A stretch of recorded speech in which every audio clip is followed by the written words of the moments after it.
नमस्कार दोस्तों, आपका स्वागत है सरकारी एकेडमी के ऑफिशियल यूट्यूब चैनल पर। आज हमारा यूपी तरपलसी जूनियर असिस्टेंट का मॉक टेस्ट 12 है और इसमें 100 क्वेश्चन रहने वाले हैं। अगर आप पहली बार जुड़े हो तो इस मॉक टेस्ट को पूरा देखना और देखना क्या कितने बेहतर हमने ये क्वेश्चन कराए हैं। आपको अच्छे लगते हैं तो प्लेलिस्ट बनी पड़ी है यूट्यूब चैनल पर, वहाँ से जाकर भी आप देख सकते हो और भी mock test. Question number 1, Mahendra का संधि विच्छेद होगा तो महेंद्र शब्द का संधि विच्छेद क्या होगा? तो महा plus Indra, option number A correct हो जाएगा। अगर बात कर ली जाए महेंद्र शब्द में कौन सी संधि है तो इसमें दोस्तों गुण संधि है। देखो आ और ई मिलकर क्या बनाया, इन्होंने ए बनाया, तो इस कारण से इसमें कौन सी संधि है? गुण संधि है। क्वेश्चन नंबर 2, रंगमंच के पर्दे के पीछे का स्थान क्या कहा जाता है? तो उसे हम नेपथ्य कहते हैं। बहुत ही अच्छा शब्द है ये। देखो जो रंगमंच होता है, जो नाटक वगैरह होते हैं, उसके पीछे पर्दे के स्थान को क्या कहते हैं? उसके पीछे जो पर्दा लगा हुआ होता है उस स्थान को हम क्या कहते हैं? तो नेपथ्य कहा जाता है।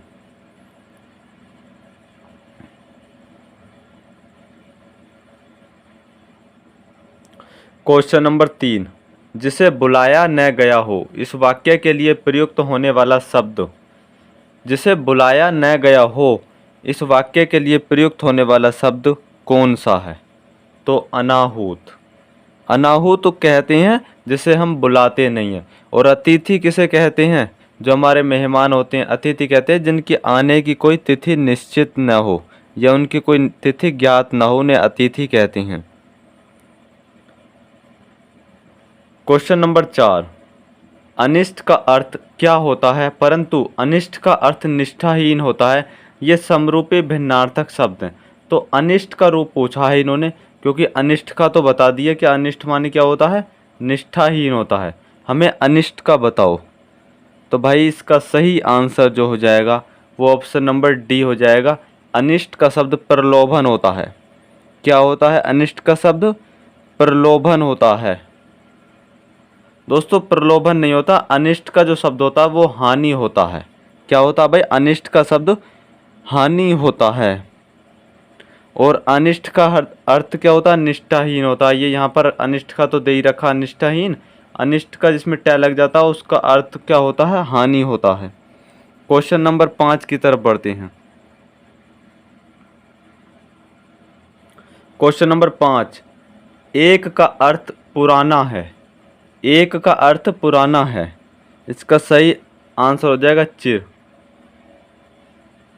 पुराने का जो अर्थ होता है वो क्या होता है भाई? तो चिर होता है। अगर और की बात कर ली जाए, जैसे प्राचीर है, अगर प्राचीर के अर्थ की बात करी जाए तो चार दीवारी होता है। अगर चीर की बात कर ली जाए तो ये कपड़ा होता है। क्वेश्चन नंबर 6, अलंकेश पर्यायवाची शब्द है। अलंकेश किसका पर्यायवाची है? तो ये कुबेर का पर्यायवाची है अलंकेश शब्द। अगर हम बात कर लेते हैं बादल के पर्यायवाची की, तो बादल के पर्यायवाची मेघ, नीरद, जलद, घन आदि। देखो बादल और कमल, इनके जो पर्यायवाची होते हैं ना, और एक समुद्र, इनमें आपको बस थोड़ा सा डिफरेंस देखना है। देखो अगर किसी शब्द के पीछे द लग जाता है वो बादल का पर्यायवाची हो जाता है, और उसी शब्द के पीछे ज लग जाए तो वो कमल का पर्यायवाची हो जाता है, और उसी शब्द के पीछे ध लग जाए तो वो समुद्र का पर्यायवाची हो जाता है। मैं आपको एक उदाहरण के तौर पे समझाता हूँ। जैसे जलज शब्द है, जलज शब्द जो है ये पर्यायवाची है कमल का। अब हम इसी शब्द को, जलज शब्द हो गया कमल का पर्यायवाची, उसके बाद अगर बात कर ली जाए जलद की, तो जलद शब्द हो जाता है बादल का पर्यायवाची। अब बात कर ली जाती है जलद शब्द की, कैसे शब्द की? जलद। जलद शब्द हो जाता है समुद्र का पर्यायवाची। तो मेरा समझाने का अर्थ ये था कि यहाँ से कुछ चीज़ें आपकी क्लियर हो सकती हैं, पर क्लियर तभी होंगी भाई अगर आपने कुछ पढ़ रखा होगा। अगर नहीं पढ़ रखा होगा ना तो ये चीज़ ऊपर से चली गई होगी, जो मैंने अभी आपको पर्यायवाची से रिलेटेड बताई है। अगर हम और की बात कर लेते हैं, जैसे चपला। चपला तो आप जानते हो किसका पर्यायवाची होता है, ये तो बिजली का पर्यायवाची होता है। विद्युत, दामिनी, ये सब चपला के पर्यायवाची हैं। अब क्वेश्चन नंबर 7 की तरफ बढ़ते हैं। प्रच्छन्न शब्द का विलोम क्या है? तो प्रच्छन्न का विलोम प्रतिपन्न है। प्रच्छन्न शब्द का विलोम क्या है? प्रतिपन्न है।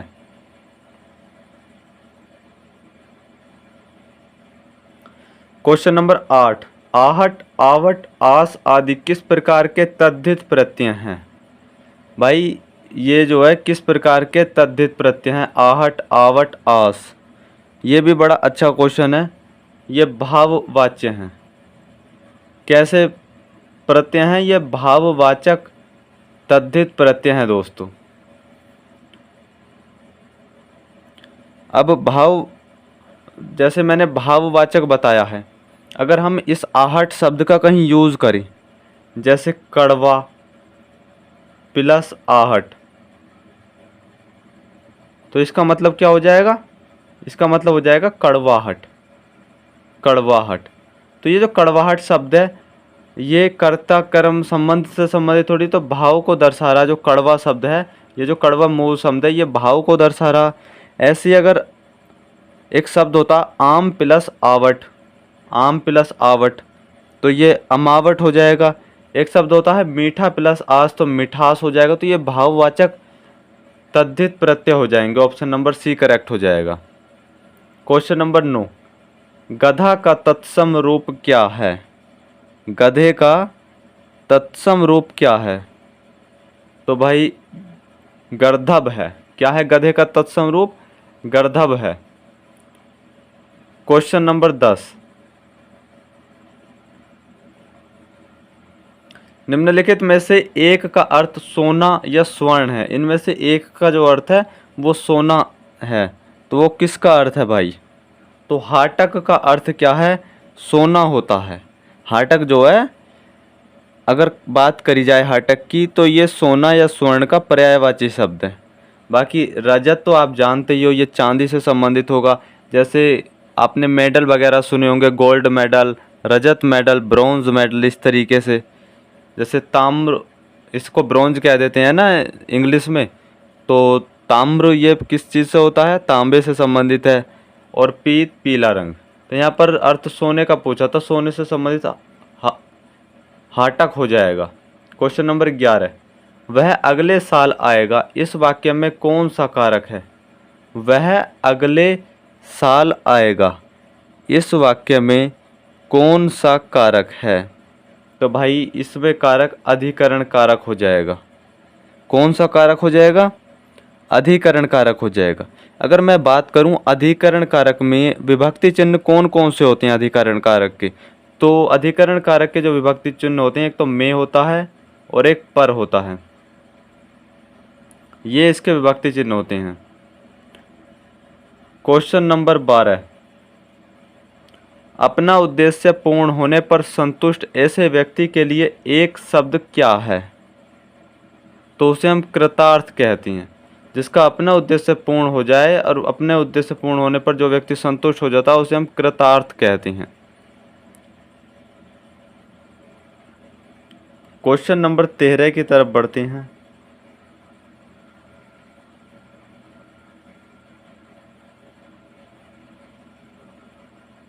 क्वेश्चन नंबर 13, मुझसे खड़ा भी हुआ नहीं जाता, इस वाक्य का वाच्य क्या होगा? देखो, वाच्य से क्वेश्चन बहुत ज़्यादा उम्मीद रहती है। क्या हिंदी का अगर कहीं पोर्शन हो तो वाच्य से ज़रूर क्वेश्चन पूछे जाते हैं। तो मुझसे खड़ा भी हुआ नहीं जाता, इस वाक्य का वाच्य क्या होगा?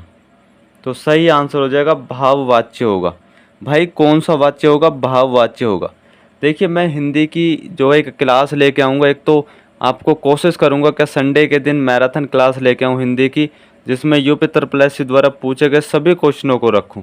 और उसके बाद मैं हिंदी के लिए जो है क्लासेस कंटिन्यू रखूँ, क्योंकि हिंदी का जो पोर्शन है भाई 30 मार्क्स का पोर्शन है। और मैं चाहता हूँ कि यार 30 में से मेरी दिली इच्छा है कि आप कम से कम 28-29 क्वेश्चन करके आओ सही हिंदी के। एक क्वेश्चन भी वो गलत हो जाना चाहिए कि जो एक एक्सेप्शन में आ जाए। बाकी मैं चाहता तो यही हूँ कि 30 के 30 आप हिंदी में करके आओ, क्योंकि जीएस और कंप्यूटर जो है ना, यहाँ पर इसका सिलेबस बड़ा है। हिंदी तो आप कवर कर ही लोगे, 30 हिंदी में कर लोगे, रीजनिंग में 15 के 15 करके आओगे आप।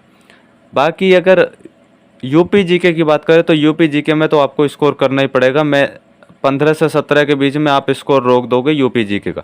बाकी जो जीएस है, जो जिसको जनरल साइंस कहा जाता है, तो उसमें थोड़ा सा टफ हो सकता है। उसमें अगर आप 10 क्वेश्चन कर जाते हो तो बहुत अच्छा होगा, और कंप्यूटर में तो 8 क्वेश्चन भी कर जाते हो तो भी बहुत अच्छा होगा स्कोर आपका। मतलब आप ऑल ओवर फाइनल में तो बाहर नहीं होगे। पर मैं एक चीज़ और आपके इसके साथ ही बता देता हूँ कि कंप्यूटर की भाई टाइपिंग ज़रूर करते रहना, क्योंकि इसकी मेरिट बहुत नीचे भी जा सकती है अगर कंप्यूटर की टाइपिंग का रोल इसमें अच्छा रह गया तो। क्वेश्चन नंबर 14, दिए गए विकल्पों में से वधु का बहुवचन कौन सा होगा? तो वधु का बहुवचन कौन सा होगा भाई? तो ऑप्शन नंबर ए ही हो जाएगा हमारा, वधुएं। कौन सा? वधुएं।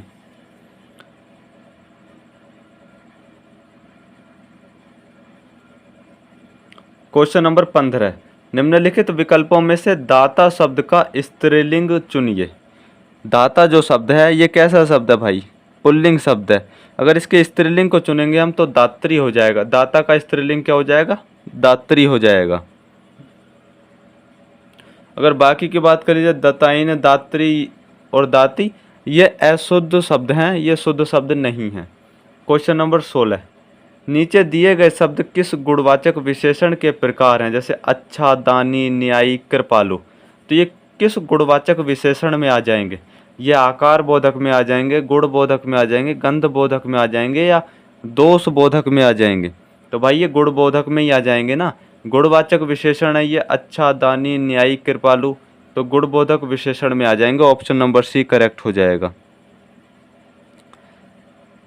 देखो, अगर बात करी जाए गुणवाचक विशेषण की, तो गुणवाचक विशेषण के 7 मुख्य रूप होते हैं। कितने रूप होते हैं? 7 मुख्य रूप होती हैं गुणवाचक विशेषण के। अब वो 7 मुख्य रूप कौन कौन से होते हैं? एक तो काल बोधक हो जाएगा एक काल बोधक हो जाएगा, एक स्थान बोधक हो जाएगा, एक आकार बोधक, ये वाला हो जाएगा आकार बोधक, और एक रंग बोधक हो जाएगा, एक दशा बोधक हो जाएगा, और एक गुण बोधक हो जाएगा। ये वाला जो ऑप्शन हमारा सही है, गुण बोधक हो जाएगा, और एक द्रष्टव्य हो जाएगा। क्वेश्चन नंबर 17 की तरफ बढ़ते हैं। क्वेश्चन नंबर 17, निम्नलिखित में से शुद्ध वर्तनी वाला शब्द कौन सा है? तो शुद्ध वर्तनी वाला शब्द इनमें से कौन सा है? तो ऑप्शन नंबर डी है। उत्श्रंखल जो है ये शुद्ध वर्तनी की दृष्टि से एकदम शुद्ध शब्द है। बाकी की बात करी जाए तो ये अशुद्ध शब्द हो जाएंगे वर्तनी की दृष्टि से। क्वेश्चन नंबर 8, काकल्य वर्ण कौन सा है? इनमें से काकल्य वर्ण कौन सा है? तो सही आंसर है वर्ण जो है ये काकल्य वर्ण है दोस्तों। नेक्स्ट क्वेश्चन की तरफ बढ़ते हैं। क्वेश्चन नंबर 19, गुनाहों के देवता के लेखक कौन है? बहुत अच्छा क्वेश्चन है, उम्मीद है आप सभी को पता होगी। तो धर्मवीर भारती सही आंसर हो जाएगा। देखो, गुनाहों के देवता जो है ये एक क्या है? उपन्यास है। क्या भाई? ये एक उपन्यास है, गुनाहों के देवता, और ये धर्मवीर भारती ने लिखा है।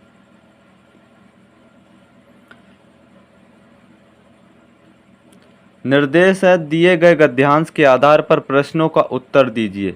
यानी एक गद्यांश दे रखा है, इसके आधार पर 2 या 3 प्रश्न पूछे जाएंगे, उनके हमें उत्तर देने हैं। तो सबसे पहले हम गद्यांश पढ़ लेते हैं। प्रेम की भाषा शब्द रहित है, नेत्रों की, कपोलों की, मस्तक की भाषा भी शब्द रहित है, जीवन का तत्व भी शब्द से परे है, सच्चा आचरण प्रभावशील अचल स्थिति संयुक्त आचरण न तो साहित्य के लंबे उतरनों से गढ़ा जा सकता है, न वेद की श्रुतियों के मीठे उपदेश से, न अंजील से, न कुरान से, न धर्मचर्चा से, न केवल सत्संग से। जीवन के अरण्य में घुसे हुए पुरुष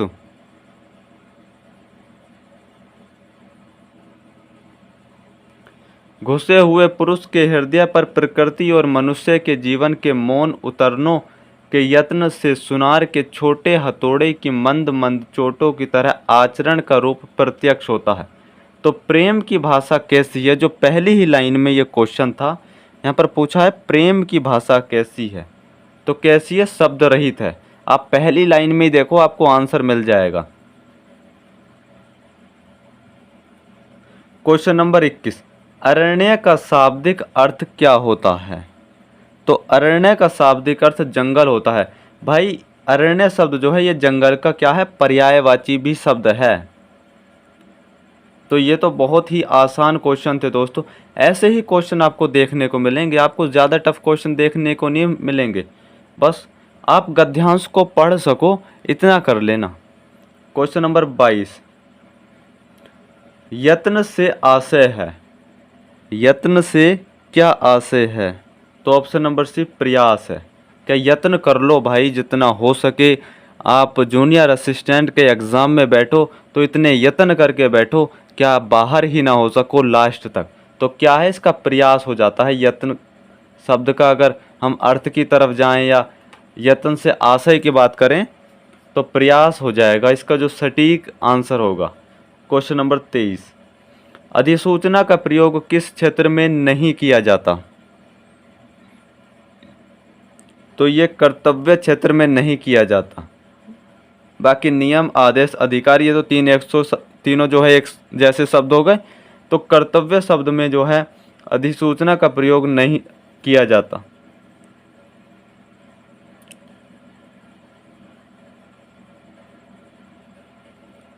क्वेश्चन नंबर 24, अपना राग अलापना मुहावरे का क्या अर्थ है? जैसे कहते हैं ना कि वो तो अपना ही राग अलाप रहा है, तो उस मुहावरे का क्या अर्थ हो जाएगा? अपनी ही बात कहते रहना। ऑप्शन नंबर ए सही हो जाएगा। सुंदर गीत गाना तो ये तो हो ही नहीं सकता। मजाक उड़ाना गलत, स्वार्थ की बात करना ये भी गलत। अपना राग अलापना है मतलब अपनी ही बात कहते रहना, किसी और की ना सुनना। क्वेश्चन नंबर 25, मुख कमल समीप सजे थे दो किसलय दल पुरैन के। मुख कमल समीप सजे थे दो किसलय दल पुरैन के, उपर्युक्त पंक्तियों में कौन सा अलंकार है? तो इनमें भाई रूपक अलंकार है। कौन सा अलंकार है? रूपक अलंकार है इनमें। नेक्स्ट क्वेश्चन, क्वेश्चन नंबर 26 की तरफ चलते हैं। क्वेश्चन नंबर 26 है, दोहे के प्रथम चरण में कितनी मात्राएं होती हैं? तो दोहे के पहले और तीसरे चरण में कितनी कितनी मात्राएं होती है? 13 मात्राएं होती हैं, तो 13 हो जाएंगी। और दूसरे और चौथे चरण में कितनी कितनी मात्राएं होती है? तो 11 मात्राएं होती है। ऑप्शन नंबर सी हमारा करेक्ट हो जाएगा। और अगर दोहे की बात करें तो ये अर्ध सममात्रिक छंद होता है। क्वेश्चन नंबर 27, शांत रस का स्थायी भाव क्या है? तो शांत रस का स्थायी भाव निर्वेद है।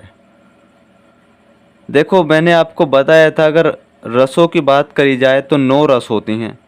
अगर हम उनके स्थायी भाव की भी बात कर लें, जैसे शांत रस का स्थायी भाव क्या है? निर्वेद या वैराग्य भी आपको देखने को मिल सकता है। श्रृंगार रस का स्थायी भाव रति है। हास्य रस का स्थायी भाव हास है।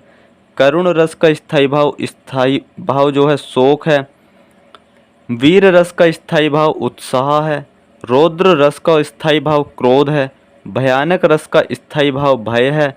विभत्स रस का स्थायी भाव जुगुप्सा है। और अद्भुत रस का स्थायी भाव विस्मय है।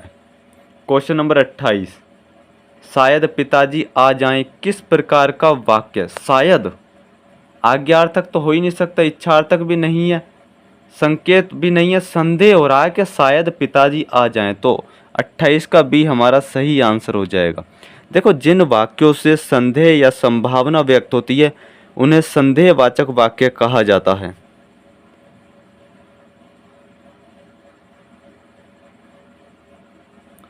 क्वेश्चन नंबर 29, मुंह तोड़ शब्द में समास कौन सा है?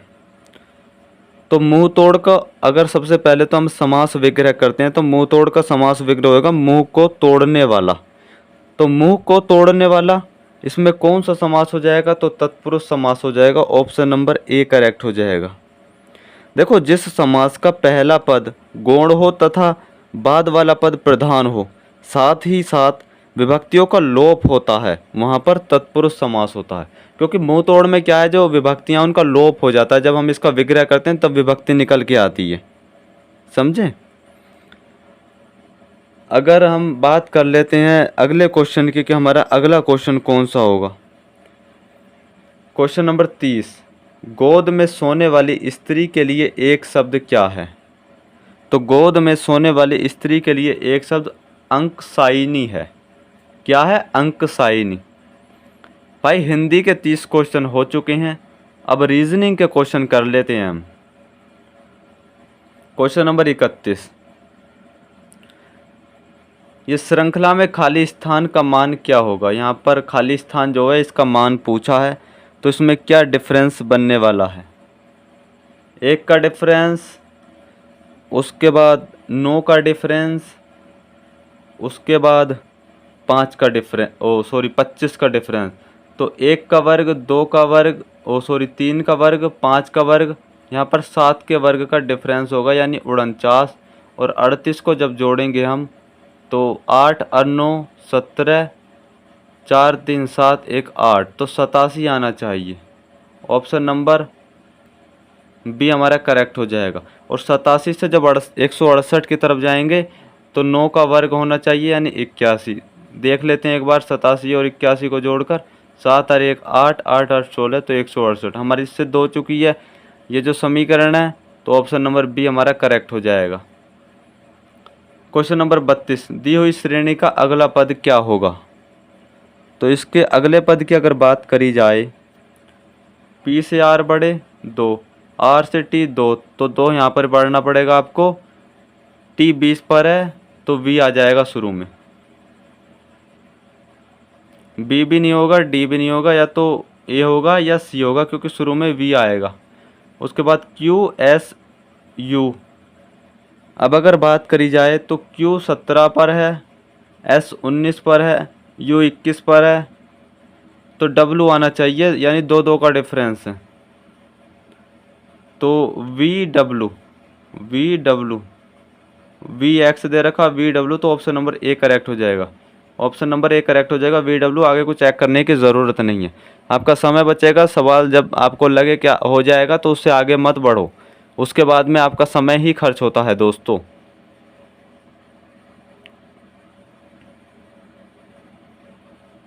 क्वेश्चन नंबर 33, निम्नलिखित कथन को और उसके नीचे दी गई 2 क्रियाविधियों को पढ़ें। चयन करें कि दिए गए कथन के संदर्भ में कौन सी क्रियाविधि या क्रियाविधियां अपनाई जानी चाहिए। एक कथन दे रखा है, पहले कथन पढ़ लेते हैं, उसके बाद आगे चलकर हम क्रियाविधि पढ़ेंगे और देखेंगे कि कौन सी क्रियाविधि अपनाई जानी चाहिए या कौन सी नहीं अपनाई जानी चाहिए। तो काम काज की सामान्य अवधि सुबह 10 बजे से शाम 6 बजे तक होने के बावजूद ऐसे मामले सामने आ रहे हैं कि कर्मचारी काम पर देर से आते हैं, जिससे कारखाने में काम काज प्रभावित होता है। तो हम कार्यवाहियां देख लेते हैं कि हमारी कार्यवाहियां कौन कौन सी होंगी।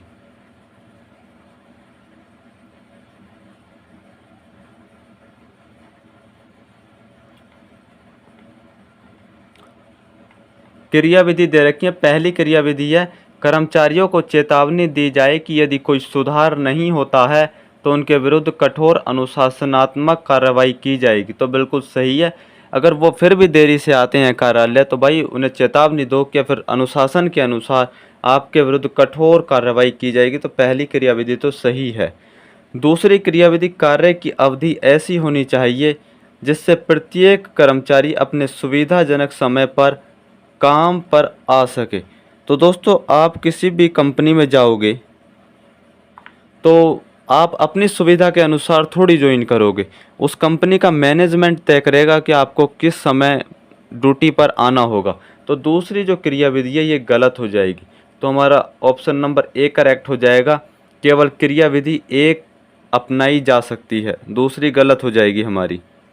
क्योंकि आप भी किसी कंपनी में जाओगे, कहीं जॉब करोगे, गवर्नमेंट जॉब में भी, तो आप अपने हिसाब से तो जॉब नहीं करोगे, वहाँ पर तो एक टाइमिंग होगा गवर्नमेंट का रोल होगा या किसी प्राइवेट कंपनी में जाओगे तो वहाँ कंपनी का मैनेजमेंट देखेगा कि किस समय आपकी ड्यूटी लगाई जा सकती है। आप कहोगे मुझे तो उस समय ही पसंद है ड्यूटी करना, तो आपको रखा भी नहीं जाएगा दोस्तों।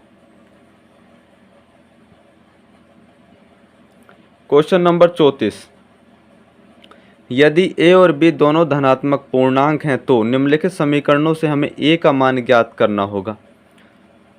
तो पहली समीकरण दे रखी है 2a + b = 22, 3a - 2b = 12।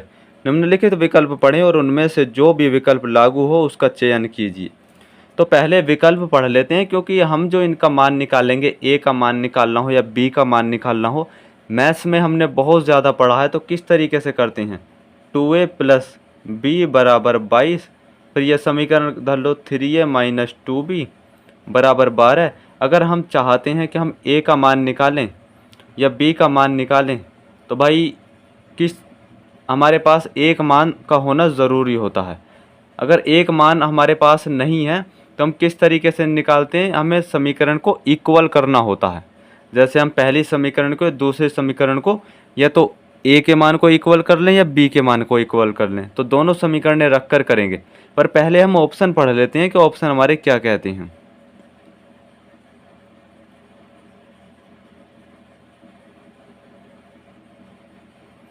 ए का मान ज्ञात करने के लिए केवल समीकरण एक पर्याप्त है। तो केवल समीकरण एक से तो नहीं कर सकते हम ए का मान दोस्तों। समीकरणों की तो अगर हम बात करी जाए तो हमें समीकरणों की तो दोनों की ज़रूरत पड़ेगी, तब हम ए का मान निकाल सकते हैं। ए का मान ज्ञात करने के लिए केवल दूसरी समीकरण पर्याप्त है, तो दूसरी भी पर्याप्त नहीं है, हमें पहली की भी ज़रूरत पड़ेगी। तीसरा है, ए का मान ज्ञात करने के लिए न तो अकेला समीकरण एक पर्याप्त है और न ही अकेला समीकरण दो पर्याप्त है, परंतु दोनों साथ में आवश्यक हैं। परंतु दोनों साथ में आवश्यक है, तो बिल्कुल सही बात कही है इसने कि ना तो आप एक से निकाल सकते ना आप दूसरी से निकाल सकते, दोनों साथ में आएंगी तभी आप ए का मान निकाल सकते हो। अगर चौथे विकल्प को देखें तो ए का मान किसी भी एक समीकरण से नहीं ज्ञात किया जा सकता, यहाँ तक कि दोनों समीकरणों से संयुक्त रूप से भी ज्ञात नहीं किया जा सकता, तो ये भी गलत हो जाएगा। मैंने शुरू में ही बोला था हम दोनों समीकरणों से ए का मान निकाल सकते हैं। तो ऑप्शन नंबर सी हमारा इसका करेक्ट हो जाएगा। क्वेश्चन नंबर 35, कथन दे रखा है, उसके बाद पूर्व अनुमान दे रखे हैं। तो कथन में क्या है, उत्कृष्टता हेतु काम करने वाले शिक्षक ही पुरस्कार के पात्र हैं। जो उत्कृष्टता हेतु काम करने वाले शिक्षक हैं वही पुरस्कार के पात्र हैं। तो सभी शिक्षक मेहनत से काम करते हैं, तो मेहनत वाली कहीं बात हुई नहीं इसमें। केवल उत्कृष्ट कार्य के लिए पुरस्कार मिलता है, तो केवल उत्कृष्ट कार्य के लिए ही पुरस्कार नहीं मिलता। तो कहीं पर भी ये चीज़ें दिखाई नहीं दी हमारे कथन में। जब कथन में चीज़ें नहीं हैं तो हम कभी भी अपने पास से चीज़ों को नहीं मानेंगे और हमारे दोनों जो पूर्व अनुमान है वो गलत हो जाएंगे। तो ऑप्शन नंबर डी हमारा सही हो जाएगा, न तो फर्स्ट और न ही सेकंड अंतर्निहित हैं।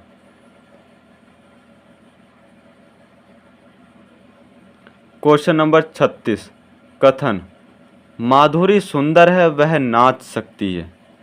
तो माधुरी सुंदर है, एक लड़की है जिसका नाम माधुरी है ऐसा मान सकते हो, और वह डांस कर सकती है। तो नर्तकियाँ सुंदर होती हैं? गलत है भाई, नर्तकियाँ सुंदर ही थोड़ी होंगी। ये तो एक उन्होंने कहा है कि माधुरी सुंदर है और वह नाच सकती है, अगर वो चाहे तो वो डांस कर सकती है।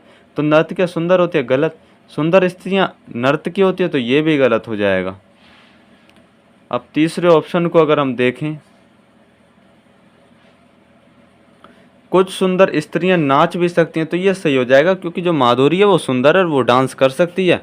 तो हम कह सकते हैं कि कुछ सुंदर स्त्रियां जो वो डांस कर भी सकती हैं। तो ऑप्शन नंबर सी हो जाएगा सही।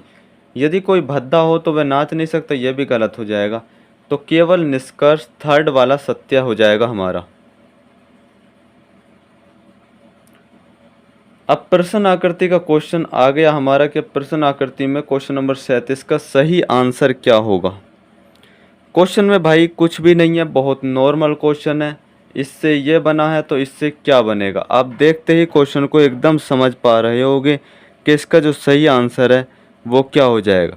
देखो, जैसे पहली आकृति का ठीक आधा भाग दूसरी आकृति में है, पहली आकृति का आधा भाग जो है ठीक दूसरी आकृति में है, यानी ये आधा भाग काट दिया और हटा दिया और इधर का भाग इसमें रख दिया। तो इसी तरीके से तीसरी आकृति का चौथी आकृति में तो ऑप्शन नंबर बी ही हमारा करेक्ट हो जाएगा। कौन सा सही आंसर हो जाएगा? ऑप्शन नंबर बी करेक्ट हो जाएगा। अब कुछ सोच रहे होंगे कि ये त्रिभुज तो इससे मिल नहीं रहा, फिर कैसे हो सकता? तो अभी अगर हमें लगाना है तो ऑप्शन नंबर बी हम लगाएंगे। पर अगर कोई हमारे पास ऐसा ऑप्शन होता जिसमें इस तरीके से ये होता बी के तरह, लेकिन ये डिस्टेंस होता बीच में, तो हम उसकी तरफ जाते। लेकिन इन 4 विकल्पों में जो सबसे ज़्यादा उपयुक्त विकल्प है वो ऑप्शन नंबर बी हमारा सही होगा।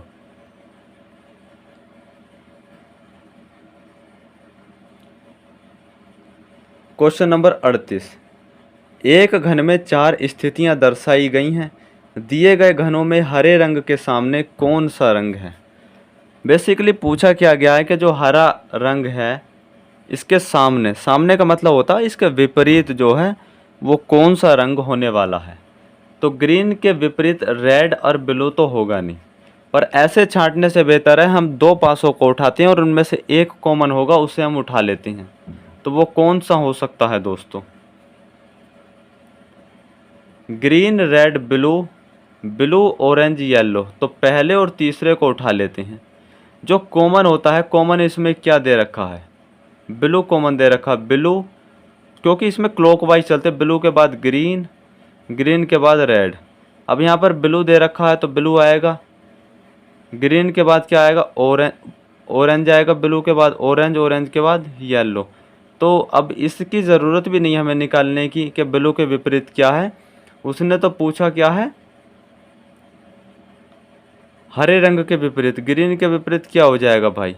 तो ग्रीन के जो विपरीत होगा ऑरेंज होगा। ऑरेंज किसको कहते हैं? नारंगी को। ऑप्शन नंबर सी हमारा करेक्ट आंसर हो जाएगा।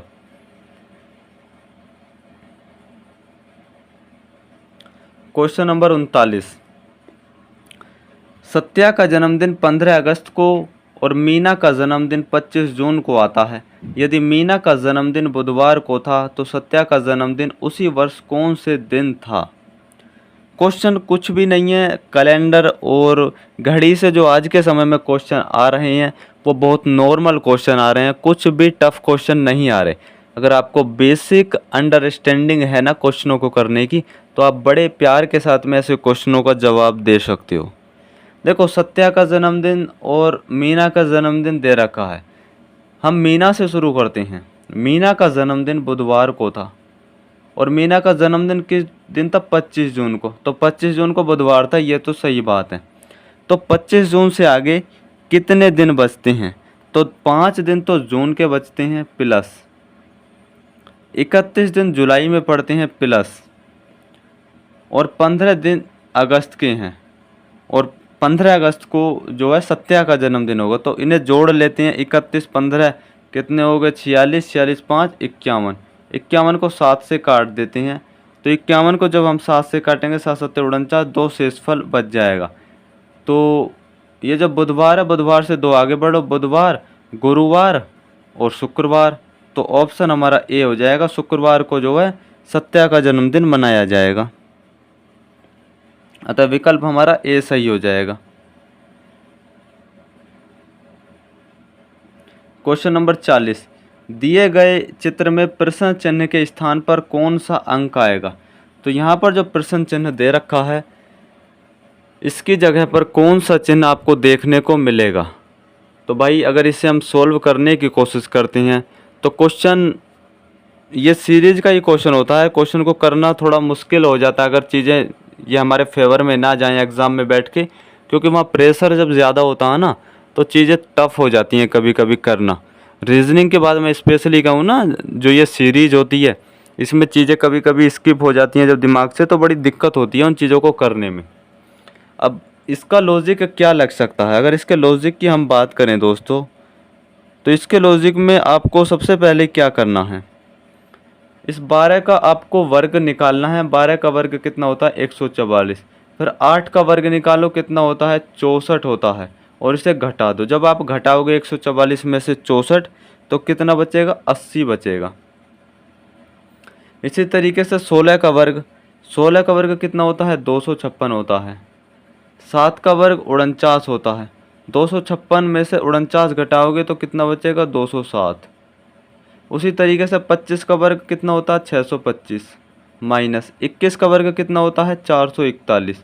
जब 625 में से 441 घटाओगे तो 5 में से 1 घटाओगे 4, लास्ट में इकाई डिजिट जो 4 होनी चाहिए। ऑप्शन नंबर सी करेक्ट हो जाएगा। चीज़ों को जितनी जल्दी करने की कोशिश करोगे उतना ही फ़ायदा आपको रहेगा, पूरा सॉल्व करने की कोशिश ही नहीं होती हमें। अभी तो मैं आपको समझा रहा हूँ, जब आप एग्ज़ाम में बैठोगे तो भाई आप खुद कोशिश करना अच्छे से करने की। आप खुद देख रहे होगे ये प्रैक्टिस सेट मैं कितने समय का, कितने टाइम का मेरा प्रैक्टिस सेट रहता है। अगर इसकी मैं बात करूँ तो 1.25 घंटे से ऊपर तो प्रैक्टिस सेट जाता ही नहीं है, और वहाँ पर आपको 2 घंटे मिलेंगे। तो यार क्वेश्चन पेपर में तो समय की तो आपको दिक्कत नहीं पड़ेगी। मैं तो ये कहता हूँ आपको आधा घंटा तो हर किसी को बच जाएगा, अगर थोड़ा भी पढ़ के जा रहे हो ना आप। आधा घंटा तो बच ही जाएगा इस पेपर में, क्योंकि समय कहाँ नहीं बचता। जहाँ रीजनिंग के ज़्यादा सवाल होते हैं, जहाँ मैथ्स होता है, यहाँ पर तो रीजनिंग के 15 सवाल है, 15 में भी 5 सवाल ही होंगे जो जिनमें थोड़ी कैलकुलेशन आपको करनी होगी, जिसमें 5 मिनट लगेंगे 5 सवालों को करने में, वो भी मुश्किल से। Question number 41। अब 41 में इसकी जगह इसका मान ज्ञात करना। जैसे 84 भाग 42 का मान 6 है, तो उसी तरीके से 83 भाग 41 का जो मान है वो क्या रहेगा? तो भाई अगर इस क्वेश्चन को हम करने की बात करते हैं तो 8 में से 4 घटा दो, 8 में से 4 घटाओ, उसके बाद में प्लस 4 में से 2 घटा दो। तो 8 में से 4 घटाओगे 4, प्लस 4 में से 2 घटाओगे 2, कितना बचेगा? 6। तो ये लॉजिक बन रहा है। इसी तरीके से ये 8 में से 3 घटा दो, कितना बचेगा? 5, प्लस 4 में से 1 घटा दो, कितना बचेगा? 3, 5 और 3 8। ऑप्शन नंबर ए हमारा करेक्ट हो जाएगा।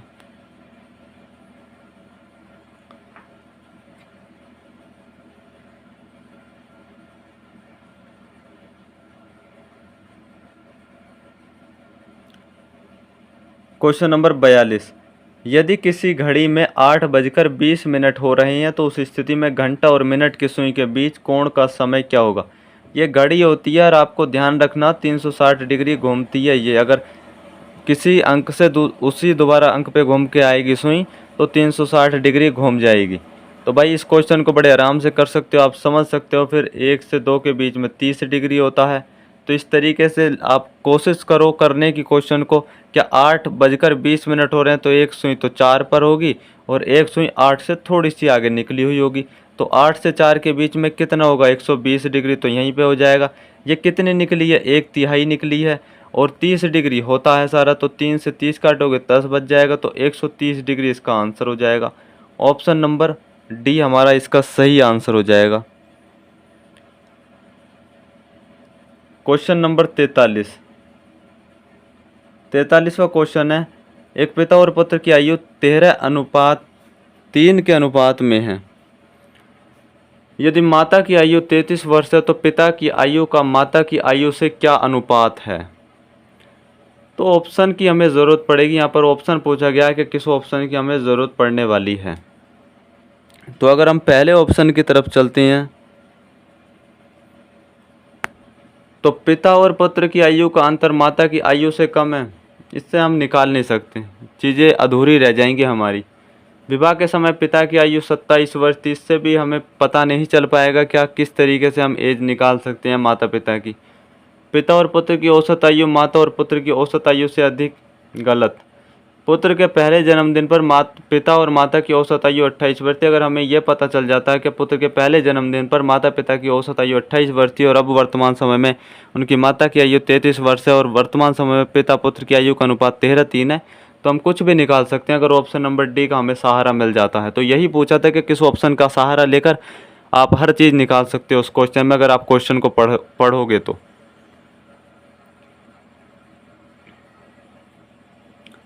Question number 40। एथलीट, स्प्रिंटर और मैराथन धावकों से संबंधित एक हमें क्या बनाना है भाई? ये आरेख बनाना है। ये एक वैन आरेख है, ये हमें बनाना है। तो कौन सा हो जाएगा वो?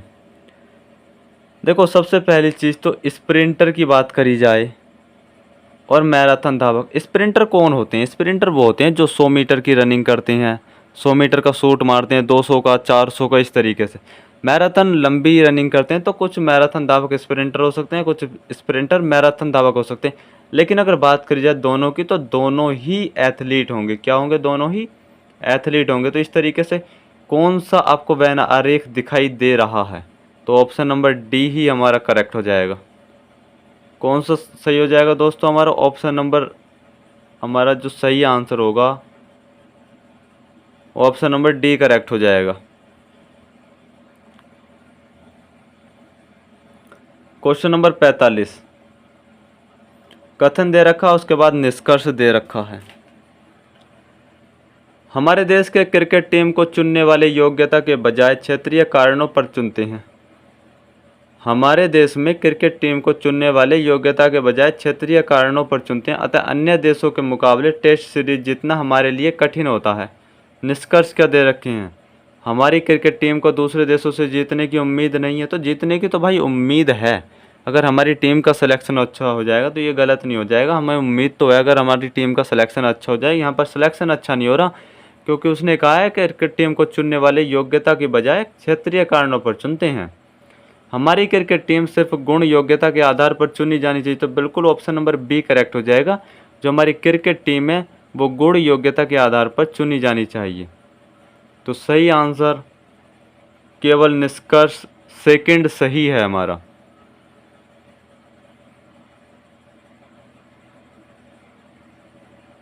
अब सामान्य जानकारी से क्वेश्चन कर लेते हैं, यानी जीएस के जो 20 क्वेश्चन है, बहुत अच्छे क्वेश्चन है। जो इन क्वेश्चनों में बना रहा वो बाहर कहीं से कहीं तक भी नहीं हो सकता, और इनमें बने रहने के लिए आपको बहुत पढ़ना पड़ेगा, क्योंकि ये जीएस है। तो मैं तो यही चाहूँगा, अगर आपने ये चीज़ें अभी तक ना पढ़ी हों तो अब जिन चीज़ों को आपको पढ़ना चाहिए हिंदी में, आप बिल्कुल कुछ मत छोड़ना। दूसरी चीज़, आपको यूपी जीके पढ़नी पड़ेगी भाई, वो ज़रूर पढ़नी पड़ेगी यूपी जीके। और एक रीजनिंग में आपको अच्छा स्कोर करना पड़ेगा। और ये 3 सब्जेक्टों पर भी आपकी कमान बहुत अच्छी है ना, तो अभी आप नौकरी ले जाओगे। पर टाइपिंग ज़रूर कर लेना साथ के साथ। कभी ऐसा हो कि इन 3 क्या 4 चीज़ों पे भी पकड़ बना ली, 5 और चीज़ों पे भी पकड़ बना ली, कंप्यूटर और इस जीएस पे भी 90-95 नंबर भी आ गए, टाइपिंग नहीं हुई, तो आप बाहर हो जाओगे। फिर आपके जो मार्क्स हैं उनका कोई भी मोल नहीं रहेगा।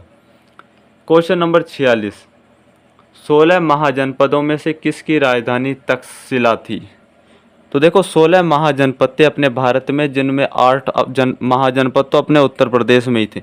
इन्होंने पूछा है कि किस महाजनपद की राजधानी तक्षशिला थी। तो भाई गांधार महाजनपद था और इसकी राजधानी तक्षशिला थी। अगर हम बात करें हमें महाजनपदों का उल्लेख कहाँ मिलता है, तो बौद्ध ग्रंथ अंगुत्तर निकाय में मिलता है, और एक जैन ग्रंथ भगवती सूत्र में हमें 16 महाजनपदों का उल्लेख मिलता है। अगर कौशल महाजनपद की राजधानी की बात करें तो इसकी श्रावस्ती या अयोध्या राजधानी होगी। कुरु महाजनपद की बात करें तो इसकी राजधानी इंद्रप्रस्थ होगी। वज्जी की बात करें, वज्जी महाजनपद की राजधानी विदेह एवं मिथिला होगी। और गांधार की तो मैं बता ही चुका हूँ, तक्षशिला राजधानी है। क्वेश्चन नंबर 47, गुजरात में कौन सी झील वस्तुतः एक कृत्रिम जलाशय है जो मौर्यों के शासन के दौरान बनाई गई थी? तो सुदर्शन झील जो है ये गुजरात में स्थित है। आपको ये याद रख लेना है कि जो सुदर्शन झील है ये गुजरात में स्थित है। अगर इस झील के निर्माण की बात करें तो ये मौर्य वंश के संस्थापक चंद्रगुप्त मौर्य के आदेश से उसके गिरनार में नियुक्त राज्यपाल पुष्यगुप्त वैश्य ने करवाया था। आदेश किसका था? चंद्रगुप्त मौर्य का। जो संस्थापक किसके थे? मौर्य वंश के। लेकिन बनवाया किसने? पुष्यगुप्त वैश्य ने बनवाया था, जो चंद्रगुप्त मौर्य के कौन थे? राज्यपाल थे। अगर बात करी जाए सुदर्शन झील का पुनर्निर्माण किसने करवाया, तो सम्राट अशोक के महामात्य तुषाप ने इस जो तुषाप थे इन्होंने इस झील का पुनर्निर्माण करवाया था और उसे मजबूती प्रदान की थी। बाद के समय में स्कंदगुप्त ने बड़ी उदारता के साथ धन खर्च किया और इस झील पर एक बांध का निर्माण भी करवाया। और जूनागढ़ शिलालेख से शक शासक रुद्रदामन द्वारा सुदर्शन झील पुनर्निर्माण का उल्लेख मिलता है।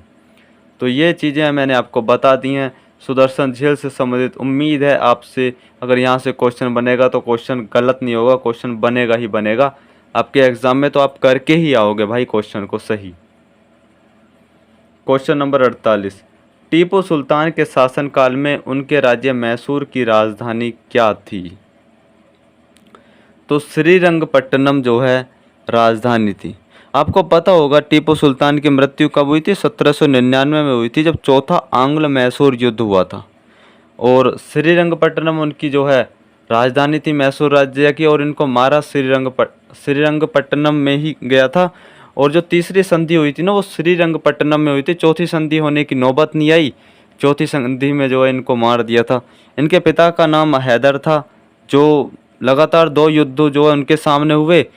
तीसरे युद्ध में इन्हें बहुत बड़ी क्षति हुई और चौथे युद्ध में इनकी मृत्यु हो गई टीपू सुल्तान की। क्वेश्चन नंबर 49, भारत के पश्चिमी बिंदु का नाम बताइए। भाई पश्चिमी बिंदु के नाम की अगर बात कर ली जाए तो पश्चिमी बिंदु का नाम गौर माता है, या गौहर माता भी आपको देखने को मिल जाएगा, जो गुजरात राज्य में पड़ता है। अगर ये 4 बिंदु हैं, इधर का गौहर माता हो गया, इधर का जो है क्या होगा, इधर का कीबुत हो गया, इधर का क्या होगा कन्याकुमारी या कैमोरिन, या फिर इसको इंदिरा पॉइंट कह देते हैं, इसको इंदिरा कोल कहते हैं। इस तरीके से भाई आप याद कर सकते हो। क्वेश्चन नंबर 50, किस नदी के बेसिन को भारत के उत्तरी 10 राज्यों द्वारा बांटा गया है? तो गंगा नदी द्वारा। देखो गंगा नदी के बेसिन को भारत के उत्तरी 10 राज्यों द्वारा बांटा गया है। अगर हम बात करते हैं गंगा नदी की लंबाई की, तो 2525 किलोमीटर की ये दूरी तय करती है। और ये कहाँ से निकलती है? तो उत्तराखंड से उद्गम होता है, गंगोत्री हिमालय से उद्गमित होती है और बंगाल की खाड़ी तक का ये सफ़र तय करती है। देखो गंगा नदी की कभी कभी क्या होता है, सहायक नदियाँ पूछ ली जाती हैं। पूछ लेता है बाएं तट से कौन सी नदी मिलती है और दाएं तट से कौन सी मिलती है। अगर बाएं तट की बात करें, अब आप खुद समझना, नक्शा आपको पता होगा भारत का नक्शा किस तरीके से होता है। तो जब उत्तराखंड से निकलकर पश्चिम बंगाल की तरफ से आएगी, तो हम गंगा नदी के बाएं तट के हिसाब से चलें तो बाएं तट से जो मुख्य नदियां मिलेंगी गंगा नदी में, तो रामगंगा मिलेगी, गोमती, घाघरा, गंडक, बूढ़ी गंडक, कोसी, महानंदा तथा बागमती मिलेंगी।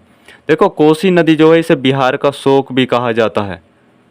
और अगर रामगंगा नदी की बात करें तो ये उत्तर प्रदेश के मुरादाबाद शहर जो है ये इस नदी के किनारे पर बसा हुआ है। और अगर गंगा नदी के दाएं तट से बात करें या दाहिनी तरफ से बात करें कौन सी नदियां मिलती हैं, तो यमुना नदी, सोन नदी, दामोदर नदी, पुनपुन नदी आदि इसमें मिल जाती हैं। Next question, question number 51, Bharat के कौन से राज्य में अधिकतम संख्या में आर्किड होते हैं? तो ये भाई सिक्किम में होते हैं। कहाँ पर होते हैं? सिक्किम में। अगर आर्किड की बात करें तो आर्किड वनस्पति जगत का एक सुंदर पुष्प है।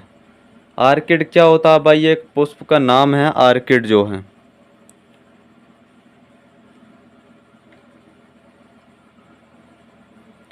क्वेश्चन नंबर 42, भारतीय संविधान के किस भाग में केंद्र राज्य संबंधों का उल्लेख किया गया है? तो ये भाग 11 में अनुच्छेद 245 से 255 तक उल्लेख किया गया है।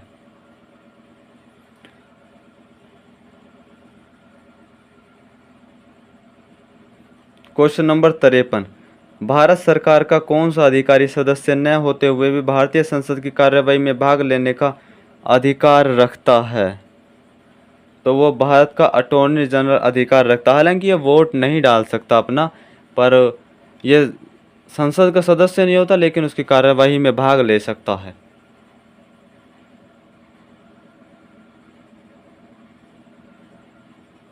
क्वेश्चन नंबर 54, भारत में कर्मचारियों हेतु महंगाई भत्ता तय करने का आधार क्या है? तो वो उपभोक्ता मूल्य सूचकांक है। भारत में कर्मचारियों हेतु महंगाई भत्ता तय करने का आधार उपभोक्ता मूल्य सूचकांक है। क्वेश्चन नंबर 55, निम्नलिखित में से कौन सा चतुर्थ क्षेत्र के अंतर्गत आता है? तो चौथे क्षेत्र के अंतर्गत कौन सी चीज़ें आती हैं? मछली पालन, विनिर्माण, सूचना प्रौद्योगिकी या खनन? तो भाई वो तो सूचना प्रौद्योगिकी आएगी। मछली पालन तो किस में आ जाएगा? तो पहले ही क्षेत्र में आ जाएगा। विनिर्माण की बात करी जाए तो ये दूसरे क्षेत्र में आ जाएगी। खनन भी दूसरे क्षेत्र में आ जाएगा। बाकी सेवा से संबंधित तीसरे क्षेत्र में आएगा। देखो आप मोस्टली जो है 3 क्षेत्र पूछे जाते हैं, पर चौथे क्षेत्र में और 5वें क्षेत्र में पता है क्या चीज़ें आती हैं, जो सेवा से संबंधित ही चीज़ें होती हैं। जो तीसरे क्षेत्र में आती हैं उनका एक बड़ा रूप एक प्रकार से विस्तार कर दिया गया है चौथे और 5वें क्षेत्र में। पहले क्षेत्र और दूसरे क्षेत्र से कोई चीज़ उठाकर चौथे 5वें में नहीं रखी गई, तीसरे क्षेत्र की चीज़ उन्होंने चौथे 5वें क्षेत्र में विस्तार से समझाई गई है रख के। क्वेश्चन नंबर 56 की तरफ बढ़ते हैं।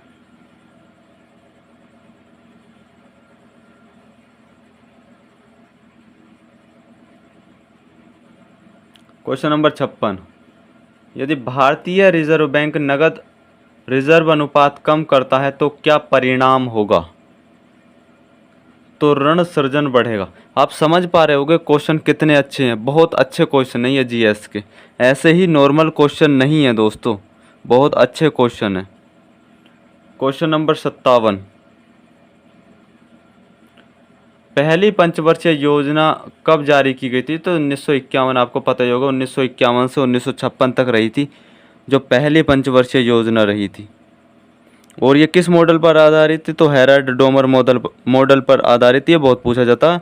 और अगर बात करी जाए मतलब मुख्य कारण क्या था या फिर किस चीज़ पर आधारित थी, तो सबसे ज़्यादा जो योगदान दिया गया था वो कृषि के क्षेत्र पर ही दिया गया था पहली पंचवर्षीय योजना में।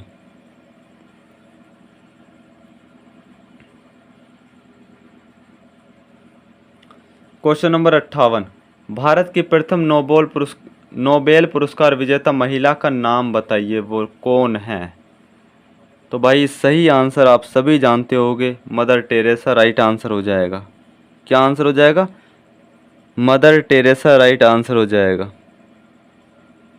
अगर इनकी बात करी जाए तो वैसे भारत में इनका जन्म नहीं हुआ था। मदर टेरेसा का जो जन्म हुआ था वो उस समय का एक उस्मान साम्राज्य होता था जो वर्तमान समय में मैसेडोनिया गणराज्य, अभी जो मैसेडोनिया है ना, वहाँ पर इनका जन्म हुआ था। और पर इन्होंने नागरिकता जो है वो भारत की ले ली थी। और कब नागरिकता ली थी इन्होंने मदर टेरेसा ने? तो 1948 में इन्होंने नागरिकता ली थी भारत की। और इन्हें जब पुरस्कार मिला नोबेल का तो किस क्षेत्र में मिला था? तो शांति का जो है इन्हें नोबेल क्षेत्र में पुरस्कार मिला था। कब मिला था? 1979 में मिला था। उसके बाद में उसके 1 साल बाद यानी 1980 में फिर इन्हें भारत रत्न भी मिल चुका था भारत में। क्वेश्चन नंबर 59, डाक टिकट का आविष्कार किसने किया? तो डाक टिकट का आविष्कार रोलैंड हिल ने किया था। किसने किया था? रोलैंड हिल ने किया था। और ये किस देश के रहने वाले थे? तो ब्रिटेन के ये रहने वाले थे।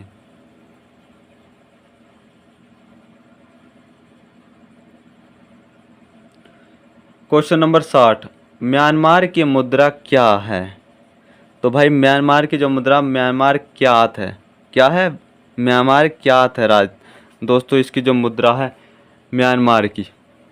देखो अगर इसकी बात करी जाए म्यांमार की राजधानी की तो क्या है? नेपिता म्यांमार की राजधानी है।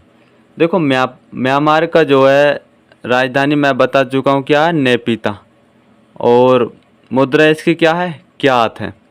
अगर बात करी जाए पहले म्यांमार जो है ये हमारे देश का हिस्सा होता था। 1937 में इसको अलग कर दिया गया था। अभी एक दर्रा पड़ता है अपने भारत म्यांमार और सीमा की जो है एक बॉर्डर लाइन पर एक दर्रा है, जिस दर्रे का नाम दिफू दर्रा है जो अरुणाचल प्रदेश में पड़ता है। वो क्वेश्चन बहुत बार पूछा गया है कि दिफू दर्रा किस राज्य में है। तो क्वेश्चन तो ऐसे वैसे त्रिजंक्शन पर है, क्योंकि उस दर्रे से आप चाइना भी जा सकते हो, उस दर्रे से आप म्यांमार भी जा सकते हो, और भारत से तो आप जा ही सकते हो दोनों देशों में। तो वो त्रिजंक्शन पर है। तो क्वेश्चन ये पूछता है कि दिफू दर्रा जो है वो किस राज्य में है? तो दिफू दर्रा अरुणाचल प्रदेश राज्य में है। अब देखो कुछ और देश हैं, जैसे वियतनाम है। वियतनाम की राजधानी क्या? हनोई। मुद्रा इसकी डोंग है। चीन है, चीन की राजधानी बीजिंग। मुद्रा क्या? युआन या रेमेनबी भी देखने को मिल जाता है। जापान की राजधानी टोक्यो, मुद्रा येन। इराक की राजधानी बगदाद और मुद्रा दिनार। और म्यांमार की आप जानते ही हो राजधानी नेपिता और मुद्रा क्यात। क्वेश्चन नंबर 61, ये 4-5 क्वेश्चन है जो आपको करंट अफेयर से रखे हुए क्वेश्चन है, क्योंकि ये क्वेश्चन पूछे हुए क्वेश्चन है तब ये क्वेश्चन यहाँ पर रखे हैं। फरवरी 2023 में किस स्थान पर खेलो इंडिया शीतकालीन खेल 2023 का आयोजन किया गया था? तो वो गुलमर्ग में किया गया था। इन क्वेश्चनों को जल्दी कर लेते हैं क्योंकि ये तो करंट अफेयर के क्वेश्चन है दोस्तों। क्वेश्चन नंबर 62, अमृत नगर उत्थान योजना किस राज्य में लागू की गई थी? तो उत्तर प्रदेश में ही लागू की गई थी।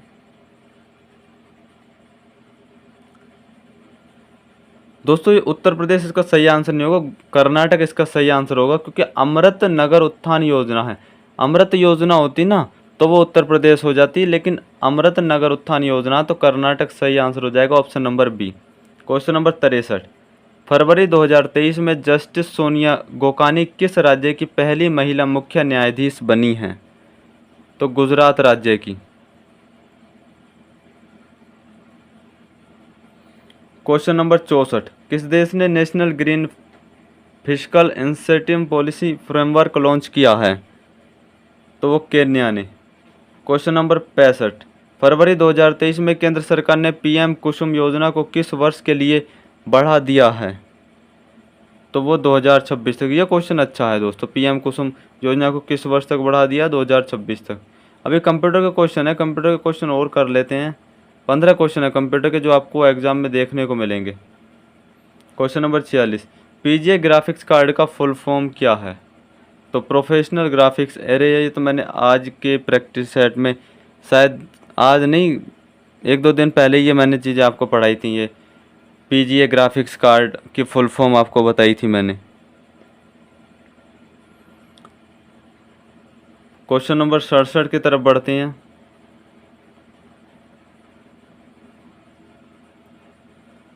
परम सिद्धि का तात्पर्य क्या है?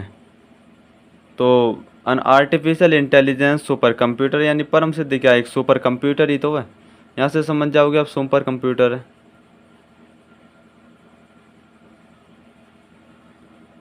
68, आईसी के फुल फॉर्म पूछिए। यार आईसी इंटीग्रेटेड सर्किट हो जाएगा, option number C.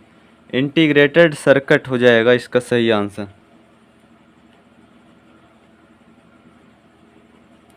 Question number 69, regression तकनीक का मशीन लर्निंग में क्या उद्देश्य है? तो प्रेडिक्शन है इसका उद्देश्य, यानी भविष्यवाणी।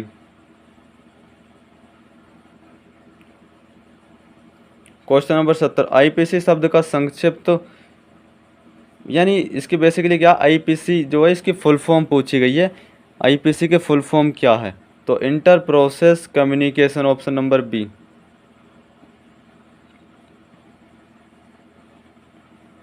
क्वेश्चन नंबर 71, निम्नलिखित में से किसे कृत्रिम बुद्धिमत्ता का जनक कहा जाता है? तो जॉन मैकार्थी को कहा जाता है। ये क्वेश्चन तो बहुत बार पूछा है यार, यूपी उत्तर प्रदेश से कई एग्जाम में पूछ लिया ये क्वेश्चन तो। जॉन मैकार्थी को एआई का जो है जनक कहा जाता है।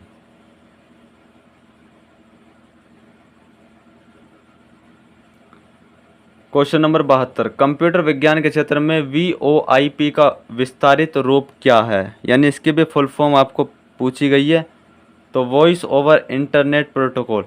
भाई 15 क्वेश्चन आएंगे, 15 में से आप ये मानना 1 या 2 क्वेश्चन तो फुल फॉर्म से डेफिनेटली देखने को मिलेगा आपको।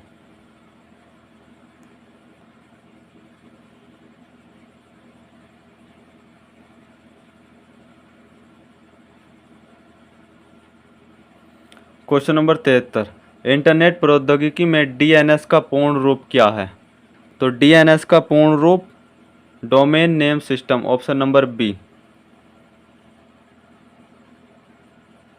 क्वेश्चन नंबर 74 है, एमएस वर्ड 2019 में पेज सेटअप समूह के मार्जिन विकल्प के लिए निम्नलिखित में से कौन सी मान्य सेटिंग है? तो normal, wide and narrow, option number B correct हो जाएगा।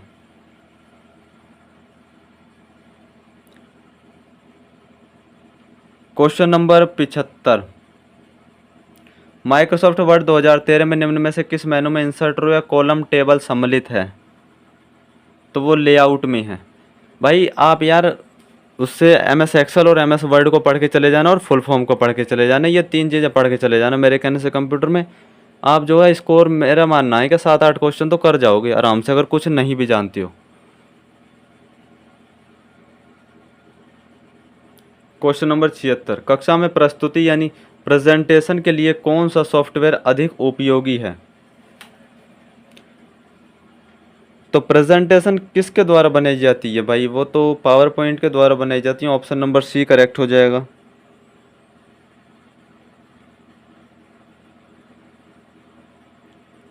क्वेश्चन नंबर 77, MS एक्सेल 2016 में निम्नलिखित फॉर्मूले का क्या परिणाम आता? मिनिमम 10, 20, 30, 40, 50। तो इसका क्या परिणाम आएगा? तो सही आंसर इसका 10 हो जाएगा, क्योंकि इस तरीके से लिखा मिनिमम 10, 20, 30, 40, 50। इसमें जो है मिनिमम अंक जो है वो छांट के लिखना, तो 10 राइट आंसर हो जाएगा। क्वेश्चन नंबर 78, सर्च इंजन निम्नलिखित में से कौन नहीं है? तो सर्च इंजन जो है इनमें से कौन सा नहीं है? तो ट्विटर जो है सर्च इंजन नहीं है। बाकी अभी तो ट्विटर का नाम बदलकर एक्स हो गया है, जो एलोन मस्क ने खरीद लिया। बाकी गूगल, याहू, अल्टा विस्टा ये क्या है? एक सर्च इंजन है। क्वेश्चन नंबर 79, इंटरनेट का बीज बोने वाला पहला नेटवर्क कौन था? तो वो तो अर्पानेट था। बहुत बार हमने सुन रखा ARPANET.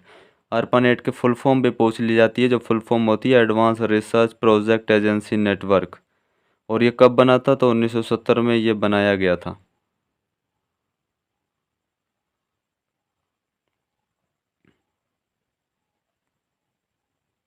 Question number 80, operating system एक प्रकार का है। तो ऑपरेटिंग सिस्टम क्या है एक प्रकार से?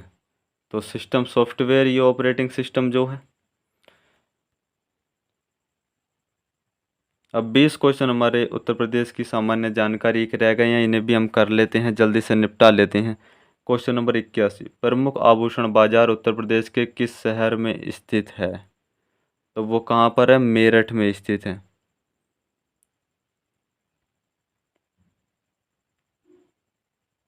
क्वेश्चन नंबर 82, 2011 की जनगणना के अनुसार उत्तर प्रदेश में महिला आबादी कुल आबादी का लगभग कितना है? तो लगभग 48% महिलाएं हैं, जो कुल आबादी का है। और किसके में उत्तर प्रदेश में बताया गया? क्या उत्तर प्रदेश में 2011 की जनगणना के अनुसार पूछ लेना, क्या 2011 की जनगणना के अनुसार उत्तर प्रदेश में महिला आबादी कितनी है? तो मैंने परसेंटेज लगभग 48% है। वैसे अगर एग्जैक्ट देखोगे तो एग्जैक्ट तो 47.71% है। पर यहाँ पर क्या है, लगभग में क्वेश्चन आपको देखने को मिलेगा। तो क्या हो जाएगा? ऑप्शन नंबर बी 48% सही आंसर हो जाएगा। क्वेश्चन नंबर 83, भारत के किस राज्य में, अगर आपसे अब पुरुष का पूछ ले तो आप लगा सकते हो 52%। क्वेश्चन नंबर 83, भारत के किस राज्य में अनुसूचित जातियों की जनसंख्या सर्वाधिक है? तो वो भाई उत्तर प्रदेश में। अनुसूचित जातियों की बात की है यहाँ पर, जनजातियों की बात नहीं की। यानी यहाँ पर एसटी की बात नहीं कही, शेड्यूल ट्राइब की बात नहीं कही, शेड्यूल कास्ट की बात की है, एससी की बात की है। तो उत्तर प्रदेश में सर्वाधिक हैं जो एससी एससी जो है, मतलब अनुसूचित जातियाँ।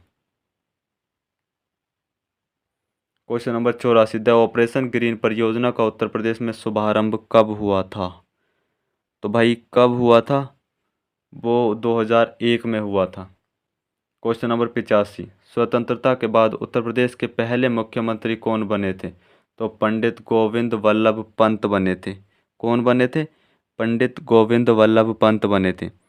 और हम सभी जानते हैं अभी वर्तमान समय में कौन है उत्तर प्रदेश के जो चीफ मिनिस्टर हैं? वो योगी आदित्यनाथ हैं।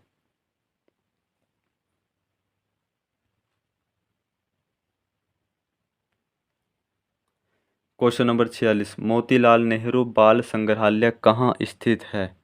तो वो लखनऊ में स्थित है।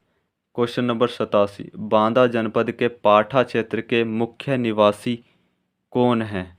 यानी कौन सी जनजाति है बांदा जनपद के पाठा क्षेत्र की मुख्य निवासी कौन है? तो भाई सही आंसर हो जाएगा खरवार जनजाति। क्वेश्चन नंबर 88, अमीर खुसरो द्वारा रचित कविता छाप तिलक सब छीनी किस भाषा में है? क्या आंसर हो जाएगा इसका? ये जो पूछा गया क्वेश्चन है, यानी अमीर खुसरो ने ये कविता रची है छाप तिलक सब छीनी, ये किस भाषा में उन्होंने ये कविता को इस कविता की रचना की है? तो किसमें? ब्रज भाषा में। ऑप्शन नंबर सी करेक्ट हो जाएगा। ब्रज भाषा सही आंसर हो जाएगा, option number C. Question number 89, विख्यात भारत माता मंदिर कहाँ पर है? तो विख्यात भारत माता मंदिर, पहली चीज़ तो ये याद रखना उत्तर प्रदेश में है। लेकिन उत्तर प्रदेश में किस जनपद में स्थित है? तो जनपद की बात करी जाए तो वाराणसी में स्थित है। कहाँ पर? वाराणसी में। क्वेश्चन नंबर 90, चरकुला मौसमी लोक नृत्य कहाँ का लोक नृत्य है? तो उत्तर प्रदेश का लोक नृत्य है ये। क्वेश्चन नंबर 91 की तरफ बढ़ते हैं। क्वेश्चन नंबर 91 क्या है?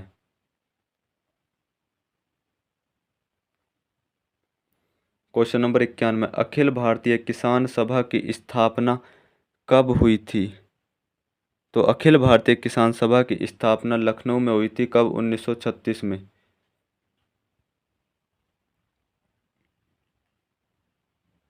क्वेश्चन नंबर 92, राष्ट्रीय राजमार्ग विकास परियोजना के उत्तर दक्षिण तथा पूर्व पश्चिम गलियारे कहाँ मिलते हैं? तो सही आंसर हो जाएगा झांसी में।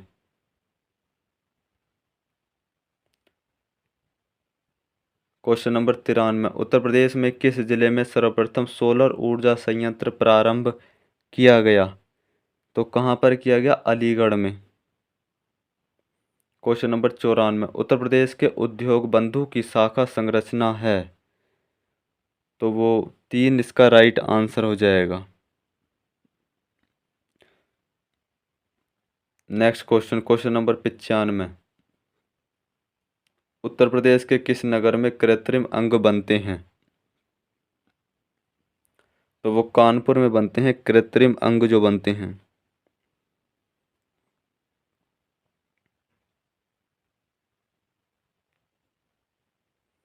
क्वेश्चन नंबर 96, भारत में रेल डिब्बे बनाने के लिए एक नए कारखाने की स्थापना किस शहर में की गई है?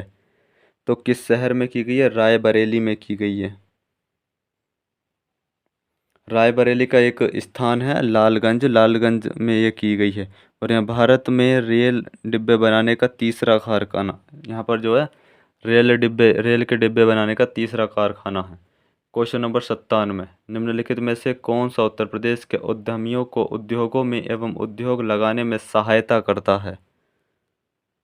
तो कौन सा सहायता करता है? ऑप्शन नंबर डी हमारा करेक्ट हो जाएगा, उद्योग बंधु। क्वेश्चन नंबर 98, भारत में आमों का सबसे बड़ा उत्पादक राज्य कौन सा है? भारत में आमों का सबसे बड़ा उत्पादक राज्य उत्तर प्रदेश है।